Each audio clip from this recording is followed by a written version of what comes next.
Oke, assalamualaikum warahmatullahi wabarakatuh. Kembali lagi bersama saya Aska di Close the Door. Oke, kali ini saya akan banyak berbincang mengenai uang panai. Kebetulan kali ini bintang tamu asik, bintang tamu. Saya akan berbincang dengan Kanda Azhar. Bisa perkenalan diri dulu Kanda sama teman-teman. Oke, hai semua teman-teman di manapun Anda berada. Nah, Ya, kita ini tadi sudah diperkenalkan sebelumnya oleh Mazka. Itu menarik untuk kita kaji terkait dengan uang panai, ya utamanya suku Bugis Makassar. Oke, tadi sudah diarahkan untuk perkenalan. Saya akan memperkenalkan diri saya Azhar. Ya, keseharian nganggur dan kebetulan juga saya berasal dari suku Bugis. Oke, mungkin seperti itu kawan-kawan. kalau boleh tahu Kanda suku Bugis apa gitu? Saya Bugis Bone dan Barro itu afiliasi Bone sama Barro di. Ya, Bone dan Barro. Oke teman-teman, berbicara tentang uang panai adalah berbicara tentang kebudayaan yang ada di Sulawesi Selatan. Saya kira begitu toh. Nah, kalau saya melihatkan itu ada fenomena yang menurutku sangat meresahkan anak-anak muda di sana. Iya. Sehingga kemudian akhirnya MUI mengeluarkan fatwa mengenai uang panai ini. Oke. Nah, sebenarnya secara mendasar apa pemahaman tentang uang panai itu? Asumsi Ya, asumsi pribadi bagaimana? terkait dengan uang panai. Iya. Ya. Uang panai adalah sebuah bentuk nilai nominal dari mata uang, Hmm. nominal tertentu yang diberikan kepada pihak wanita dalam artian mempelai wanita. Nah, itu uang panai, uang berarti nominal mata uang. Panai itu dikasih naik dalam artian uang yang diberikan kepada pihak perempuan. Oke. Oke. Tujuannya sebenarnya ini uang panai untuk apa? Oke. Berbicara masalah tujuan, tentu segala sesuatu itu ingin bertujuan yang baik ya. Iya. Ingin bertujuan baik seperti untuk mengangkat derajat dari seorang wanita agar memiliki nilai dalam sosial kemasyarakatan. Hal ini diukur terkait dengan adanya nominal yang ditentukan oleh pihak mempelai wanita sebagai persyaratan untuk melangsungkan dari pernikahan kedua mempelai ini, baik pria maupun laki-laki. Tetapi yang harus memberikan uang itu adalah pihak laki-laki sebagai bentuk konsekuensi bahwasanya dia sanggup untuk menikahi si putri tersebut. Jadi konsekuensi untuk melihat kesungguhan laki-laki seperti itu. Iya, bisa dikata seperti itu. Nah, ini kan saya lihat bahwa banyak kejadian ternyata karena nominal yang cukup tinggi yang diberikan oleh pihak perempuan kepada pihak laki-laki, sehingga membuat bahwa ada penyimpangan-penyimpangan yang terjadi dalam kehidupan sosial. Contohnya silariang. Nah, silariang ini menjadi salah satu faktor penyebab dari keluarnya fatwa MUI itu. Jadi anak-anak muda kita yang ternyata tidak memiliki kemampuan finansial yang cukup karena pihak keluarga perempuan yang tidak mau mentolerir estimasi harga dari anak perempuannya, sehingga membuat itu tadi terjadi. Jadi penyimpangan realitas sosial seperti silariang. Kalau menurut itu bagaimana? Oke.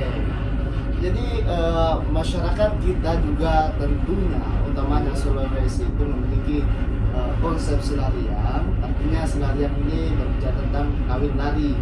Oke. Jadi itu di luar dari persetujuan kedua belah pihak. Bisa saja ada satu yang setuju, misalkan keluarga laki-laki. Oh, ini tidak bisa dicapai, ya sudah bawa lari saja. Nah, seperti itu. Tapi itu jarang terjadi pada wanita yang membawa lari laki-laki.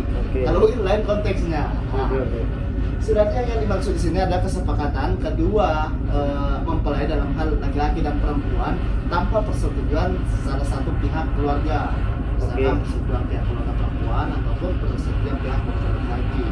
Nah, uang panai kita ini semakin hari ini semakin tinggi, ya tentunya ya, semakin tinggi disebabkan oleh berbagai faktor tentunya. Salah satu faktor itu adalah adanya semacam tingginya harga bahan pokok. Betul, Ya, harga bahan pokok, terus Ya. ada semacam modernisasi juga yang terjadi di lingkungan masyarakat kita. Oke. Jadi ya bisa dikata bahwasanya ini adalah semacam ajang begitu. Artinya pernikahan ini sebuah ajang kompetisi yang bisa saja terjadi di tengah masyarakat, tetapi dengan konsep yang berbeda. Misalkan ada tetangga sebelah yang sekian, Ya. akhirnya ini menjadi tolak ukur. Oh, kalau begitu saya harus sekian, sehingga itu menyulitkan bagi anak-anak muda yang sudah berniat sungguh-sungguh untuk menikah. Oke. Nah, ini kalau kita berbicara tentang faktor penyebab tingginya uang panai, tentu kita lihat bahwa sudah menjadi ajang prestasi, ajang gengsi-gengsi di tengah masyarakat. Nah, kemudian tadi kita bilang bahwa salah satu alasan untuk melihat keseriusan laki-laki itu dilihat dari uang panai, nominal panai yang bisa dipenuhi dari pihak laki-laki kepada perempuan. Nah, kalau kita pribadi, terus bagaimana maksudnya laki-laki untuk melihat keseriusan perempuan? Maksud saya, ini laki-laki jangan hanya dituntut, maksudnya dari pihak keluarga perempuan jangan hanya dituntut laki-laki untuk melihat keseriusannya dengan nominal uang. Nah, kalau kita pribadi untuk melihat perempuan keseriusannya bagaimana? Aduh, berat ini. Ya, secara spesifik tentunya ini sulit untuk disampaikan. Tapi secara umum tentunya seorang laki-laki ketika ingin meminang seorang wanita tentu memiliki juga semacam indikator tertentu. Indikator tertentu terkait dengan wanita yang akan dipinang. Salah satu tentunya mungkin apabila wanita ini mampu menerima keadaan diri kita seperti apa. Yang pertama dia bisa menerima kita, dan kedua juga tentunya keluarga, karena jangan sampai keluarga ini nanti juga ada bentrok misalkan kalau tidak ada kesepakatan dalam bentuk penerimaan bagi wanita. Tetapi tentunya wanita ini kita harus melakukan komunikasi interaktif agar semua clear. Mungkin kalau saya pribadi ya harus terbuka lah, baik dari pihak laki-laki maupun pihak perempuan, dalam artinya kedua mempelai ini bukan keluarganya. Nah, kalau keluarganya bisa saja dilebih-lebihkan, dimanipulasi, semakin dibumbu-bumbukan. Ternyata pas begitu hari ternyata berbeda, kan rugi kita. Dalam artian ruginya sudah tidak sesuai kesepakatan. Iya, betul. Nah, kalau misalnya itu terjadi, apakah kita akan sebagai pihak laki-laki, apakah kita pribadi lah, apakah kita mau terus atau bagaimana mundur alon-alon? Kalau sudah terlanjur akad, dan masih bisa ditolerir, misalkan tak terlalu parah nih, kita masih bisa berbenah. Iya. Kalau nominalnya mungkin ya beda 5 juta atau 10 juta. Oke. Iya. Usahkan nego lah. Kita negosiasi sebisa mungkin kalau pihak ini berjalan dengan baik, dan tentunya seperti itu, jadi tidak ada memberatkan karena berefek ke belakang. Misalkan saya diminta anggaplah 300 juta. Oke, 300 juta. Tapi saya cuma memiliki nominal 150. Oke, 150. Si pihak keluarga wanita tidak menginginkan 150, misalkan harus 300 kan, harus 300. Oke. Saya sebagai laki-laki yang minus 150 tentunya berat. Tentunya berat, apalagi dengan keadaan misalkan saya belum belum memiliki saham yang luar biasa, ya tentunya ini berat.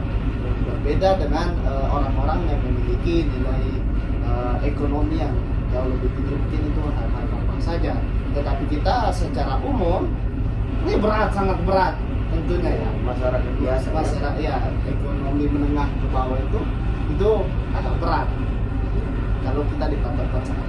Jadi kalau saya ya usahakan nego dulu. Kalau tidak bisa nego ya sudah, goodbye and see you. Iya. Karena banyak juga yang terjadi kan, kayak misalnya ada informasi yang saya dapatkan di media sosial itu mengenai batalnya pernikahan. Jadi ada salah satu suku di Sulawesi kemudian menikah yang pihak laki-lakinya itu dari Jawa. Dia sudah deal kita ini uang panai 85 juta. Kalau saya tidak salah 85 juta. Nah, terus tiba-tiba setelah itu tidak ada kelanjutannya dari pihak laki-laki. Laki-lakinya mundur. Ya anda tahu mungkin kenapa tidak dilanjutkan, ya nominal itu cukup tinggi untuk diberikan kepada pihak perempuan. Karena kalau misalnya tidak ada masalah, kenapa kemudian laki-laki ini bisa mundur gitu. Bisa jadi mungkin paradigmanya dia menganggap bahwa ya uang segitu besarnya bisa digunakan dengan hal lain misalnya. Nah kalau untuk cewek-cewek Sulawesi sebenarnya kan ada standarnya berapa? Waduh, Berapa digit begitu. ngeri sih. Ya. Artinya Nah, kalau kita pribadi bagaimana? ya berdasarkan temuan di lapangan itu bervariasi.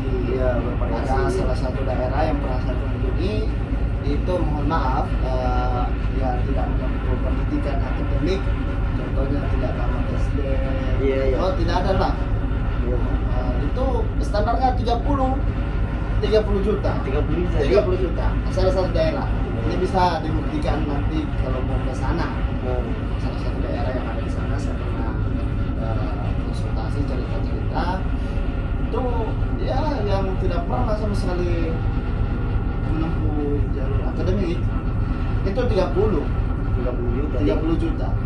Nah, beda kalau sudah pernah SD, sudah pernah SMP, SMA, itu beda lagi. Tapi kalau standar secara umum misalnya dia S1 S1 ya standar yang saya tahu, tidak tahu ya kalau sudah bervariasi sekarang Iya. ya itu 100 juta. berat. Berat bagi anak muda yang masih merintis tentunya. Tapi saya secara pribadi teman-teman, persoalan uang panai ini kan sudah menjadi keresahan bagi anak-anak muda di Sulawesi. Ya, Tapi kemudian kita tentu tidak bisa menghindari karena ini adalah sebuah kebudayaan. Saya pribadi sepakat bahwa uang panai itu harus diadakan. Artinya awalnya kan uang panai ingin memperlihatkan atau ingin menguji seberapa serius laki-laki untuk meminang perempuan. Nah tapi kemudian seiring berjalannya waktu, substansi atau nilai awal yang harusnya menjadi sebagai bentuk keseriusan itu sudah mulai terkikis teman-teman. Jadi saya kira perlu namanya pemahaman kepada anak-anak muda mungkin, karena jangan sampai faktor gengsi menjadi penghalang untuk menikah, padahal menikah itu adalah sunnah, kira-kira begitu. Jadi mungkin ya kembali lagi kepada pemahaman orang tua. Kita perlu membuka open minded. Ya kita orang tua kita, ataupun kita harus konsultasikan dulu. Iya betul. Jangan langsung melamar tas. Aduh.